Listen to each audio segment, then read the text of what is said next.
Let's do question number 11th of exercise 5C, that is arithmetic progression. Question number 11th is how many terms of the AP, कितनी terms AP की, जो कि AP है हमारा 20, 19 1/3, 18 whole 2/3 must be taken, इनकी कितनी terms ली जाएं so that their sum is 300, जिससे कि उसका सम 300 आ जाए. एक्सप्लेन द डबल आंसर्स, के दो आंसर्स निकलेंगे तो वो बताने हैं. तो चलिए करते हैं, हम अपनी AP लिख लेते हैं. That is 20, 19 whole 1/3, 18 whole 2/3 and so on. इस AP की कितनी टर्म्स लें कि हमारा सम 300 आ जाए, वो बताना है. तो हमारे को क्या क्या दिया हुआ है, सम दे रखा है 300, राइट. तो हम ऑलरेडी सम का फॉर्मूला लगा लेंगे. तो हमारा सम का फॉर्मूला क्या होता था, सम का फॉर्मूला होता था n/2 into 2a plus n-1 into d. a plus l तब लगता है जब हमारी लास्ट टर्म भी दी हुई हो, राइट. ये आ गया हमारा सम ऑफ nth टर्म. लेकिन हमें ये नहीं पता कितनी टर्म्स लेंगे, तो इसका मतलब हमें क्या निकालना है, n निकालना है. तो हम ये लिख सकते हैं, let the required number be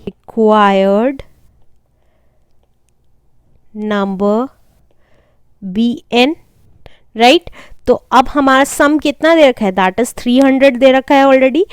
n हमें पता नहीं, अपॉन 2 इंटू 2. a हमें पता है फर्स्ट टर्म, दैट इज 20, तो हमने लिख दी 20 प्लस n-1. और d कैसे निकालेंगे, देखिए d इधर निकाल के दिखा रही हूँ. d आ गया हमारा आगे वाली टर्म में से प्रीसीडिंग टर्म माइनस करना. तो ये आया 19 होल 1/3 में से 20 का माइनस करना. तो ये कितना आ गया, 19 3s is 57 plus 1 is 58, 58/3 minus 20. तो LCM लिया 3, तो ये कितना आ गया 58 माइनस इस 3 की मल्टीप्लीकेशन 20 से, तो ये आया 20 इंटू 3. तो ये आ गया 58 माइनस 60/3, दैट इज माइनस का 2/3 आ गया. तो यहाँ पे आ गया माइनस का 2/3, ये आ गया. अब देखिए ये 2 इधर जाके मल्टीप्लाई में हो गया, तो 300 multiplied by 2 equals to n into 22 is 40. अब देखिए minus plus minus minus 2/3 into n-1, ये आ गया. अब ये देखिए 2 3 600 हो गया, इक्वल्स टू n इंटू, अब ब्रैकेट्स ओपन कर देंगे तो 40 minus 2/3n minus minus plus 2/3. तो ये कितना आ गया 600 equals to n into LCM लिया 3. अब 40 में 3 की मल्टीप्लाई हो गई, माइनस 2n प्लस 2, जिसके नीचे 3 था उसके साथ कोई मल्टीप्लिकेशन नहीं हुई. अब ब्रैकेट्स ओपन कर लेंगे तो ये आ गया 600 इक्वल्स टू n इंटू, अब देखिए 43 is 120 minus 2n plus 2, 120 minus 2n plus 2/3, ये आ गया.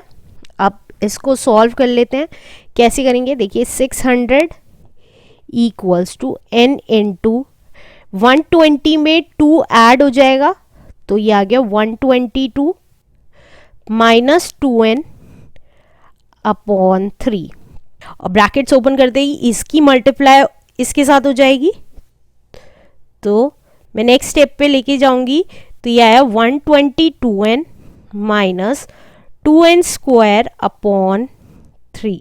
देखिए अब ये इधर चला गया मल्टीप्लाई में 600 के साथ, तो 600 into 3 equals to 122n minus 2n square. तो ये आ गया 1800 equals to 122n minus 2n²। अब देखिए n² की वैल्यू माइनस में, तो इधर ले आएंगे दोनों वैल्यूज, तो ये आ गया 2n² minus 122n plus 1800 equals to 0।